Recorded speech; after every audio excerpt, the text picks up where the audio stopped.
ओम शांति। ओम शांति। आज की तारीख है 1 जून 2024। साकार महावाक्य। बाबा कहते मीठे बच्चे, तुम सब आपस में रूहानी भाई भाई हो। तुम सब आपस में रूहानी भाई भाई हो। तुम्हारा रूहानी प्यार होना चाहिए।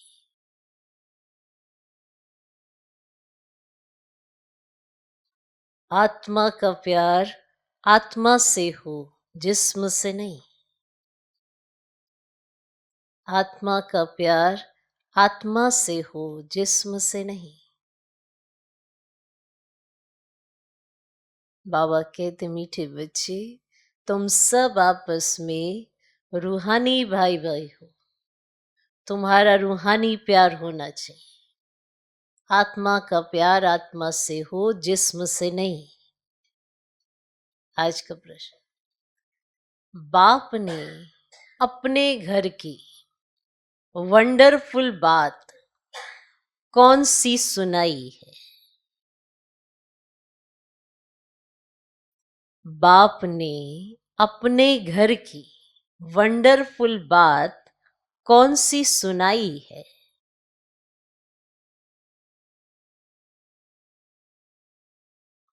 उत्तर, जो भी आत्माएं मेरे घर में आती है वे अपने अपने सेक्शन में अपने नंबर पर फिक्स होती है। वे अपने अपने सेक्शन में अपने नंबर पर फिक्स होती है। वे कभी भी हिलती डुलती नहीं।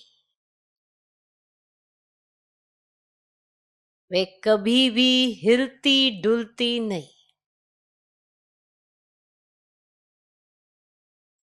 वहां पर सभी धर्म की आत्माएं मेरे नजदीक रहती है।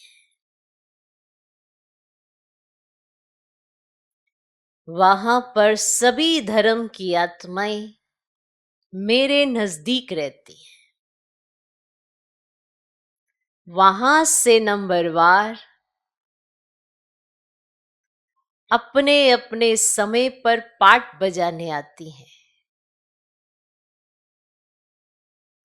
वहां से नंबरवार अपने अपने समय पर पाठ बजाने आती हैं।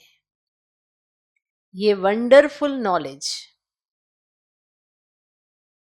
इसी समय कल्प में एक बार ही तुम्हें मिलती है।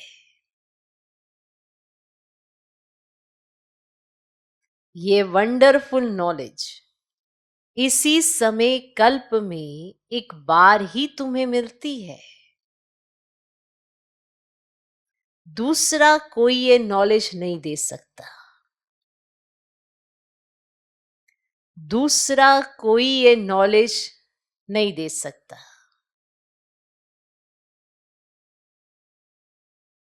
बाप ने अपने घर की वंडरफुल बात कौन सी सुनाई है? उत्तर, जो भी आत्माएं मेरे घर में आती हैं वे अपने अपने सेक्शन में अपने नंबर पर फिक्स होती हैं। वे कभी भी हिलती डुलती नहीं। वहां पर सभी धर्म की आत्माएं मेरे नजदीक रहती हैं। वहां से नंबरवार अपने अपने समय पर पाठ बजाने आती हैं। ये वंडरफुल नॉलेज इसी समय कल्प में एक ही बार तुम्हें मिलती है। दूसरा कोई ये नॉलेज नहीं दे सकता। ओम शांति। बाप बैठ बच्चों को समझाते हैं। बच्चे जानते हैं हम आत्माओं को बाप समझाते हैं और बाप अपने को आत्माओं का बाप समझते हैं। ऐसे कोई समझते नहीं और ना कोई कभी समझाते कि अपने को आत्मा समझो। ये बाप ही आत्माओं को बैठ समझाते हैं। इस ज्ञान की प्रालब्ध तुम नई दुनिया में लेने वाले हो, नंबरवार पुरुषार्थ अनुसार। ये भी कोई सभी को याद नहीं रहता कि ये दुनिया बदलने वाली है, बदलाने वाला बाप है।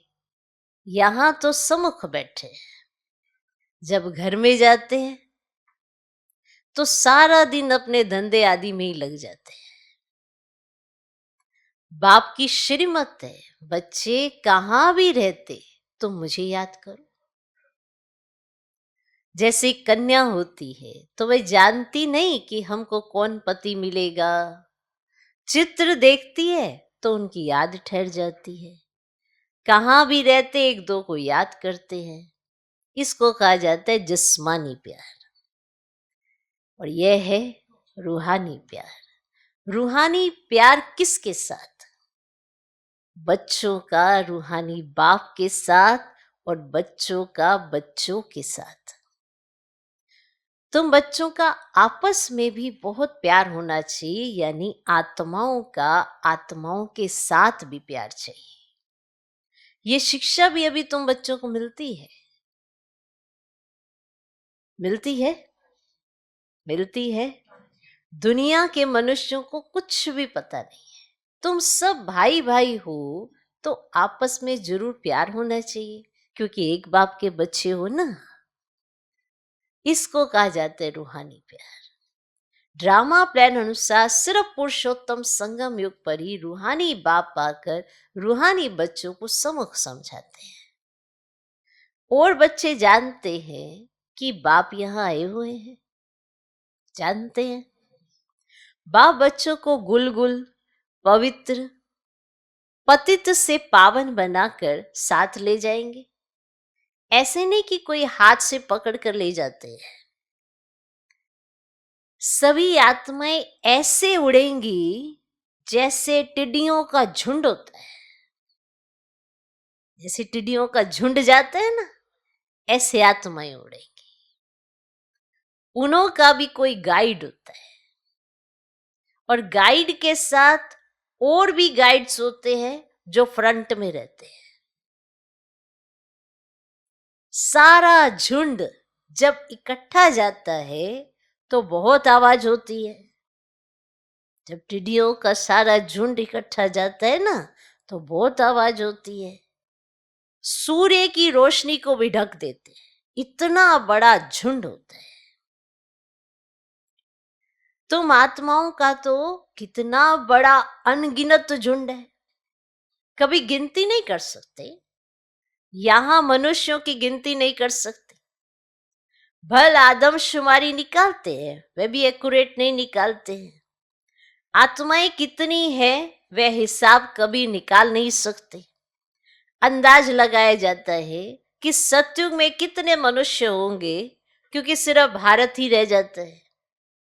तुम्हारी बुद्धि में है कि हम विश्व के मालिक बन रहे हैं। आत्मा जब शरीर में है तो जीवात्मा है, तो दोनों इकट्ठे सुख अथवा दुख भोगते हैं। कौन? जीवात्मा। ऐसे बहुत लोग समझते कि आत्मा ही परमात्मा है, वे कभी दुख नहीं भोगती, निर्लेप है। बहुत बच्चे इस बात में भी मूंझते हैं कि हम अपने को आत्मा निश्चय तो करें, लेकिन बाप को कहां याद करें। इस बात में भी बहुत मनुष्य मूंझते हैं कि हम अपने को आत्मा तो निश्चय करें, लेकिन बाप को कहां याद करें। अब ये तो जानते हो बाप परम धाम निवासी है, बाप ने अपना परिचय दिया हुआ है। कहां भी चलते फिरते बाप को याद करो। बाप रहते हैं परम धाम में।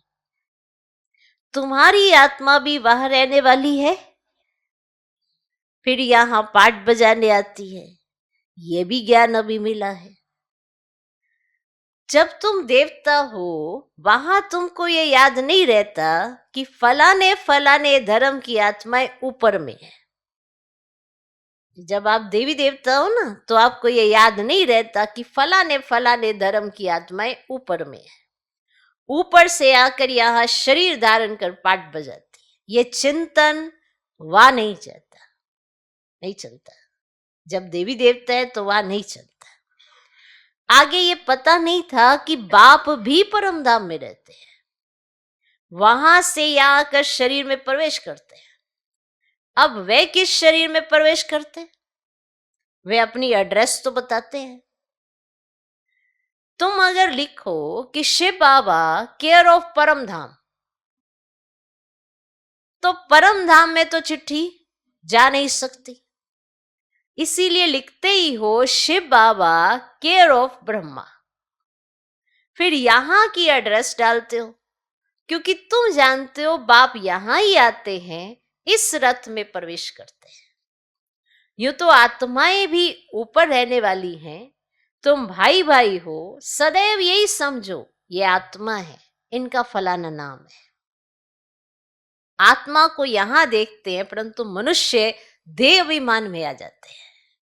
बाप देही अभिमानी बनाते हैं। बाप कहते तुम अपने को आत्मा समझो और फिर मुझे याद करो। इस समय बाप समझाते हैं, जब मैं यहां आया हूं, आकर बच्चों को ज्ञान भी देता हूं। पुराने ऑर्गेन्स लिए हैं, जिसमें मुख्य है ये मुख। आंखें भी हैं, ज्ञान अमृत मुख से मिलता है। गौमुख कहते हैं ना, अर्थात माता का यह मुख है। बड़ी माता द्वारा तुमको अडॉप्ट करते हैं कौन? शिव बाबा। वे यहां है ना। ये ज्ञान सारा बुद्धि में रहना चाहिए।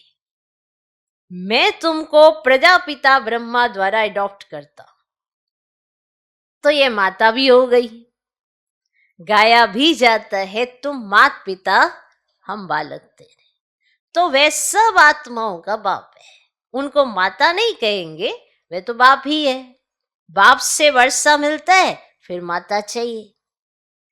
वे यहां आते हैं। अभी तुमको मालूम पड़ा है बाप ऊपर में रहते हैं, हम आत्माएं भी ऊपर रहती हैं। फिर यहां आती हैं पाठ बजाने। दुनिया को इन बातों का कुछ भी पता नहीं है। वह तो ठीकर भीतर में परमात्मा को कह देते हैं, फिर तो अनगिनत हो जाए। इसको कहा जाता है घोर अंधियारा। गायन भी है, ज्ञान सूर्य प्रगटा, अज्ञान अंधेर विनाश। इस समय तुमको ज्ञान है। यह है रावण राज्य, जिस कारण अंधियारा है।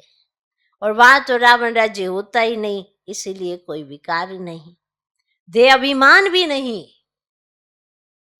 वहां आत्म अभिमानी रहते हैं। आत्मा को ज्ञान है, अब छोटा बच्चा है, अब हम जवान बने हैं, अब वृद्ध शरीर हुआ है, इसलिए अब यह शरीर छोड़ दूसरा लेना है। वहां ऐसे नहीं कहते फलाना मर गया, वे तो है ही अमर लोग।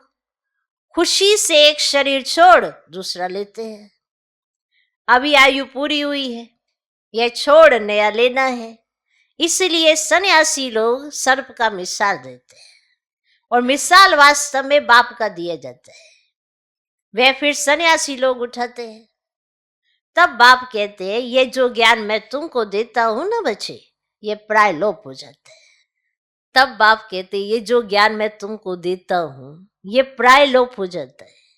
बाप के अक्षर भी हैं तो चित्र भी हैं, परंतु जैसे आटे में नमक। तो बाप बैठ अर्थ समझाते हैं। जैसे सर्प पुरानी खाल छोड़ देता है और नई खाल आ जाती है, उनके लिए ऐसे नहीं कहेंगे कि एक शरीर छोड़ दूसरे में प्रवेश करते हैं, नहीं। खाल बदलने का एक सर्प का ही मिसाल है। वे खाल उनकी देखने में भी आती है, जब खाल छोड़ते हैं ना सर्प तो देखने में आती। तो खाल बदलने का एक सर्प का ही मिसाल है, तुम्हारा नहीं। तो सर्प तो याद रहेगा आज। तो वे खाल उनकी देखने में भी आती है।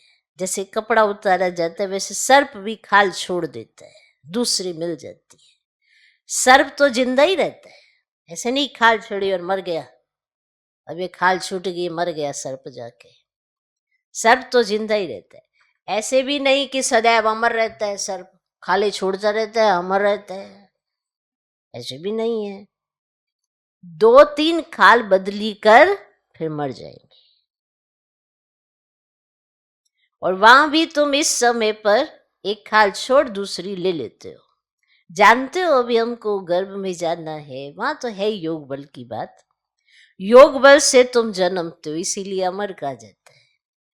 आत्मा कहती है अब हम बूढ़ा हो गए हैं, पुराना शरीर हो गया है, साक्षात्कार हो जाता है, अब हम जाकर छोटा बच्चा बनूंगा। आप ही शरीर छोड़ आत्मा भाग कर जाए, छोटे बच्चे में प्रवेश करती है। उस गर्भ को जेल नहीं, महल कहा जाता है। पाप तो कोई होते भी नहीं है जो भोगना पड़े। गर्भ महल में आराम से रहते हैं, दुख की कोई बात ही नहीं, ना कोई ऐसी गंदी चीज खिलाते जिससे बीमार हो जाए।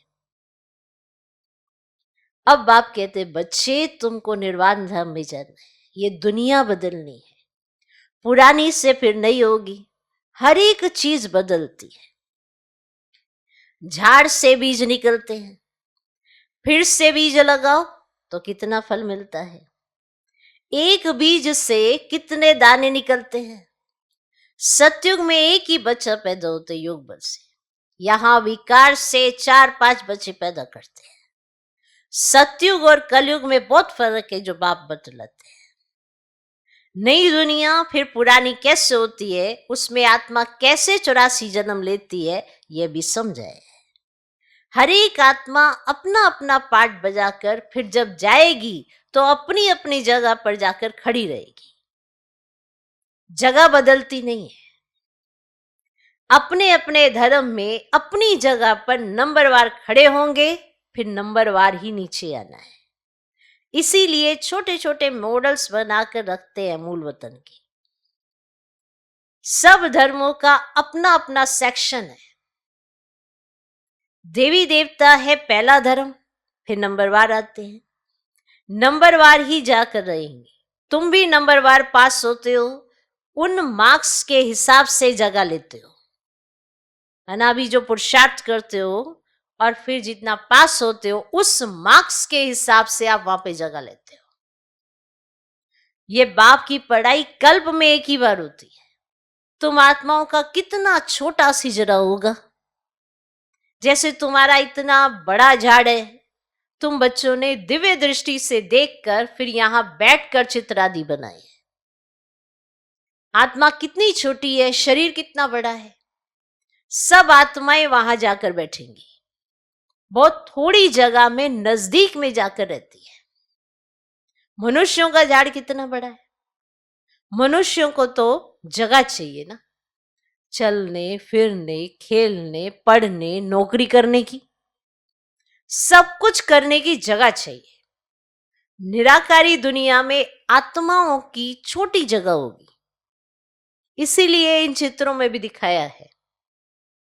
बना बनाया नाटक है, शरीर छोड़कर आत्माओं को वहां जाना है।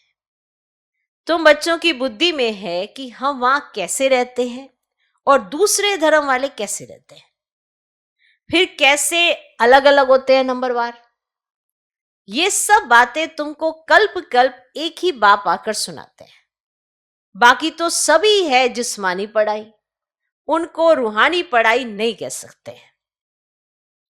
अभी तुम जानते हो हम आत्मा है। आई माना आत्मा, माई माना मेरा ये शरीर है। मनुष्य ये नहीं जानते, उनों का तो सदैव दैहिक संबंध रहता है। सतयुग में भी दैहिक संबंध होगा, परंतु वहां तुम आत्म अभिमानी रहते हो। ये पता पड़ता है कि हम आत्मा हैं, ये हमारा शरीर अब वृद्ध हुआ है, इसीलिए हम आत्मा एक शरीर छोड़ दूसरा लेते हैं। इस समय मूंझने की भी कोई बात नहीं है, समझा। जिस समय ये संकल्प इमर्ज होता है वृद्ध अवस्था में, फिर नया शरीर तैयार होता है, तो सहजता से ही नया शरीर ले लेते हैं, दुखी नहीं होते। तो तुम बच्चों को तो बाप से राजा ही लेनी है, जरूर बेहद का बाप है ना। मनुष्य जब तक ज्ञान को पूरा नहीं समझते हैं तब तक अनेक प्रश्न पूछते हैं, और ज्ञान है तुम ब्राह्मणों को। तुम ब्राह्मणों का वास्तव में मंदिर भी अजमेर में है। एक होते हैं पुष्करणी ब्राह्मण, दूसरे सारसिद्ध। अजमेर में ब्रह्मा का मंदिर देखने जाते हैं। ब्रह्मा बैठा है, दाढ़ी आदि दी हुई है, उनको मनुष्यों के रूप में दिखाया है। मनुष्य के रूप में दिखा ना, दाढ़ी दिखाई है, ब्रह्मा बैठे हैं और दाढ़ी दिखाई है, तो मनुष्य के रूप में दिखाया है। तुम ब्राह्मण भी मनुष्य के रूप में हो, और ब्राह्मणों को देवता नहीं कहा जाता है। सच्चे सच्चे ब्राह्मण तुम हो, ब्रह्मा की औलाद। वे कोई ब्रह्मा की औलाद नहीं है, पीछे आने वालों को यह मालूम ही नहीं पड़ता है। तुम्हारा ये विराट रूप है, ये बुद्धि में याद रहना चाहिए। ये सारी नॉलेज है जो तुम कोई को अच्छी रीति समझा सकते हो। हम आत्मा हैं, बाप के बच्चे हैं, ये यथार्थ रीति समझकर ये निश्चय पक्का पक्का होना चाहिए। अब ये तो यथार्थ बात है, सभी आत्माओं का बाप एक परमात्मा है, सभी उनको याद करते हैं। हे भगवान मनुष्यों के मुख से जरूर निकलते हैं, परमात्मा कौन है ये कोई भी नहीं जानते जब तक कि बाप आकर समझे। तो बाप ने समझाया है, ये लक्ष्मी नारायण जो विश्व के मालिक थे ये नहीं जानते थे, तो फिर ऋषि मुनि फिर कैसे जान सकते? जो विश्व के मालिक, जो आदि में हैं, वो ही नहीं जानते, तो फिर आगे आने वाले कैसे जान सकते? अभी तुमने बाप द्वारा जाना है, आपको भी कैसे पता पड़ा? ऑटोमेटिकली आप पे थोड़ा पता पड़ गया। बाप द्वारा जानना है। तुम हो आस्तिक, क्योंकि तुम रचयिता और रचना के आदि मध्य अंत को जानते हो। कोई अच्छी रीति जानते हैं, कोई कम। बाप सम्मुख आकर पढ़ाते हैं, फिर कोई अच्छी रीति धारण करते हैं, कोई कम धारण करते हैं। पढ़ाई बिल्कुल सिंपल भी है, बड़ी भी है। बाप में इतना ज्ञान है जो सागर को स्याही बनाओ तो भी अंत नहीं पाया जा सकता। बाप सहज करके समझाते हैं कि हम बच्चों को समझ में आ सके। बाबा सहज करके हम बच्चों को समझाते हैं। बाप को जानना है, स्वदर्शन चक्रधारी बनना है, बस। बाप को जानना है, स्वदर्शन चक्रधारी बनना है, बस। अच्छा, मीठे मीठे सिकिलदे बच्चों प्रति माता पिता बाप दादा का याद प्यारो गुड मॉर्निंग। रूहानी बाप की रूहानी बच्चों को नमस्ते। हम रूहानी बच्चों की भी रूहानी बाप को नमस्ते नमस्ते नमस्ते। Good morning good morning good morning. धारणा के लिए मुख्य सर पहला पॉइंट, सदा याद सहज बनी रहे उसके लिए चलते फिरते ये चिंतन करना कि हम आत्मा है। सदा याद सहज बनी रहे उसके लिए चलते फिरते ये चिंतन करना कि हम आत्मा है। परम धाम निवासी आत्मा यहां पाठ बजाने आई है।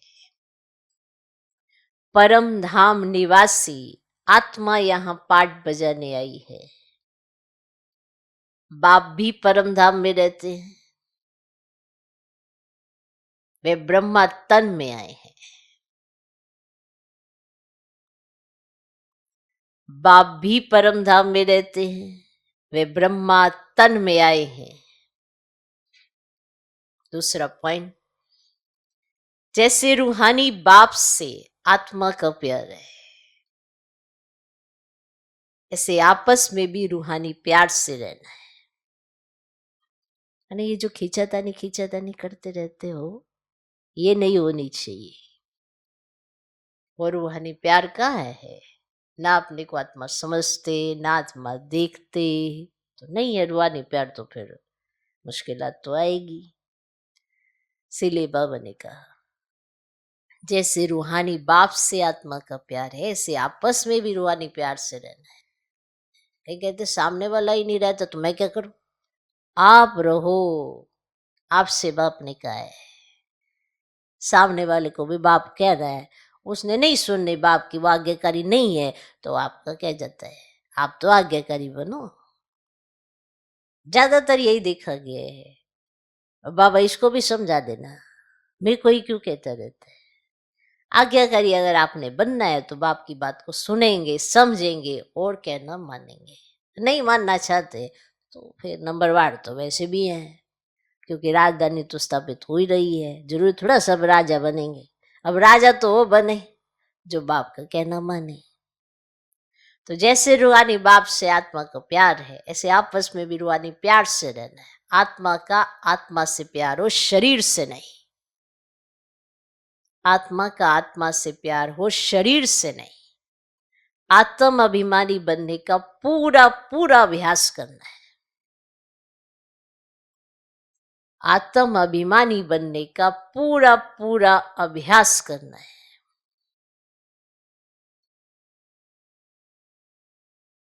आज का वरदान, हद की कामनाओं से मुक्त रहे, सर्व प्रश्नों से पार रहने वाली, सदा प्रसन्न चित्त भव। हद की कामनाओं से मुक्त रहे, सर्व प्रश्नों से पार रहने वाले, सदा प्रसन्न चित्त भव। जो बच्चे हद की कामनाओं से मुक्त रहते हैं, उनके चेहरे पर प्रसन्नता की झलक दिखाई देती है। प्रसन्न चित्त कोई भी बात में प्रसन्न चित्त नहीं होते। वो सदा निस्वार्थी और सदा सभी को निर्दोष अनुभव करेंगे। किसी और के ऊपर दोष नहीं रखेंगे। वो सदा निस्वार्थी और सदा सभी को निर्दोष अनुभव करेंगे। किसी और के ऊपर दोष नहीं रखेंगे। चाहे कोई भी परिस्थिति आ जाए, चाहे कोई आत्मा हिसाब किताब चुकतू करने वाली सामना करने आती रहे, चाहे शरीर का कर्म भोग सामना करने आता रहे, लेकिन संतुष्टता के कारण वे सदा प्रसन्न चित्त रहेंगे। तो जो बच्चे हद की कामनाओं से मुक्त रहते हैं, उनके चेहरे पर प्रसन्नता की झलक दिखाई देती है। और जो प्रसन्न चित्त रहते हैं, उनके पास प्रश्न नहीं होते। और जिनके पास प्रश्न नहीं होते, प्रसन्न चित्त रहते हैं, वो निस्वार्थी होते हैं। सदा सभी को निर्दोष अनुभव करेंगे। किसी के ऊपर भी दोष नहीं रखेंगे। चाहे कोई भी परिस्थिति आ जाए, किसी के आत्मा के माध्यम से आ जाए, कोई हिसाब किताब लेने आ जाए, कुछ भी हो जाए, चाहे शरीर का कर्म भोग सामना करने आ जाए, लेकिन वो प्रसन्न चित्ती रहते हैं। कारण संतुष्टता, और कोई उनकी कामना नहीं है। ऐसे तो हम सारे ब्राह्मण कहते हैं हमारी अब कोई कामना नहीं है, पर प्रसन्न चित्त भी नहीं है। खुश नहीं रहते हैं सदा। कोई ना कोई कामना तो होगी। 5 विकारों के वशीभूत कोई कामना रखी हुई है, इसीलिए प्रसन्न चित्त नहीं रहते। कोई ना कोई प्रश्न रहता है। और निर्दोष तो किसी को समझते ही नहीं हम। ये तो बहुत बड़ा शब्द है, निर्दोष।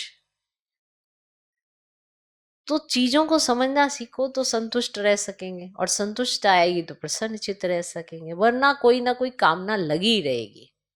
उसके साथ ऐसा, उसके साथ तो आप उसके साथ ऐसा करते हो, मेरे साथ ऐसा करते हो। ये कामनाओं के वशीभूत होके ही होता है। वरना तो बाप हर एक से प्यार करता है, और मुझे देखना है कि मुझे बाप समान बनना है तो मुझे क्या क्या करना है। पढ़ना तो मुझको है, बनना मुझको है। और हम दोष धरे जाएं टीचर के ऊपर। टीचर तो सबको पढ़ा रहा है, और उसी स्कूल में, उसी क्लास में कोई नंबर 1 जा रहा है, एक ही टीचर पढ़ा रहा है, और कोई नंबर कम ले रहा है। तो टीचर का दोष नहीं है, हम पढ़ने वालों का दोष है। इसीलिए किसी और पे दोष धरने के बजाय अगर हम खुद को देख लें कि हमारी भूल कहाँ है, तो हम भूलें सुधारने भी लगेंगे, हम बन भी जाएंगे। ओके। तो जो बच्चे हद की कामनाओं से मुक्त रहते हैं, उनके चेहरे पर प्रसन्नता की झलक दिखाई देती है। प्रसन्न चित्त कोई भी बात में प्रसन्न चित्त नहीं होते। वो सदा निस्वार्थी और सदा सभी को निर्दोष अनुभव करेंगे, किसी और के ऊपर दोष नहीं रखेंगे। चाहे कोई भी परिस्थिति आ जाए, चाहे कोई आत्मा हिसाब किताब चुकतू करने वाली सामना करने आती रहे, चाहे शरीर का कर्म भोग सामना करने आता रहे, लेकिन संतुष्टता के कारण वे सदा प्रसन्न चित्त रहेंगे। आज का स्लोगन, व्यर्थ की चेकिंग अटेंशन से करो, अलबेले रूप में नहीं।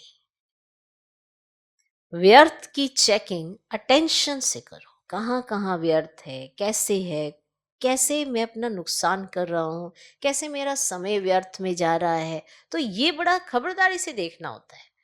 अब जितने भी मान लो व्यापारी हैं, बिजनेसमैन हैं, नौकरी वाले हैं, उनको मालूम है कि हमारा टाइम ये बड़ा जैसे क्रुशियल होता है, सुबह सुबह का समय उनका माना बड़ी जल्दी फास्ट जाता है, तो वो अपने आप को मैनेज करा के चलते हैं, तब जाके वो अपना ड्यूटी पे टाइम पे पहुंचते हैं। या बिजनेसमैन भी अपने हर मिनट मिनट की वो रिपोर्ट अपने साथ रखता है। क्यों? क्योंकि उसको मालूम है कि मेरे समय की वैल्यू है। और अगर हम इसे यूं ही व्यर्थ में गवा दें, इस पर अटेंशन ही ना दें, तो फिर कितना बड़ा नुकसान है हम आत्माओं का। तो व्यर्थ की अगर चेकिंग करनी है ना, तो अटेंशन से करो और बेलेपन में नहीं। नहीं नहीं, मैंने कुछ गवाया नहीं, मेरा कुछ, मैं ठीक था, आज का दिन बहुत बढ़िया था। पर हम ये नहीं देख रहे कि हम क्या क्या आज के समय में कर सकते हैं जो हम नहीं करते हैं। जिस तरह की दिनचर्या हमारी, हम वैसे बिताते जाते हैं सरलता के साथ। सुबह उठे, ये किया वो किया, फिर हमने ये किया ये किया ये किया। जब हम अपना बोलते भी हैं या अपने आप से कहते भी हैं, तो जरा देखना उसमें और कितनी सारी चीजें एडिशन हो सकती हैं जो हम नहीं करते हैं। यूं ही हल्के में अपने समय को गवाते रहते हैं। तो अगर व्यर्थ हमारा चल रहा है, व्यर्थ में हमारा समय जा रहा है, तो थोड़ा अटेंशन देखे, चेक करें कि कहाँ हम इसे सफल कर सकते हैं और कहाँ हमें देखना चाहिए। ऐसे नहीं, हाँ ठीक है, सुबह ये किया ये किया ये किया वो किया वो किया, ठीक है, ओके है, कुछ भी व्यर्थ नहीं है। लेकिन आपने समर्थ कितना किया है, क्या सफल किया आज, चेकिंग करनी चाहिए। तो व्यर्थ की चेकिंग जो करनी है वो अटेंशन से करो कि मैं क्या कर सकता हूँ, कितना कर सकता हूँ। ऐसे नहीं कि मोटे रूप में देख लिया, हाँ आज तो कुछ ऐसा नहीं, हाँ बस ठीक है ठीक है। तो व्यर्थ की चेकिंग अटेंशन से करो, अलबेले रूप में नहीं। ओम शांति।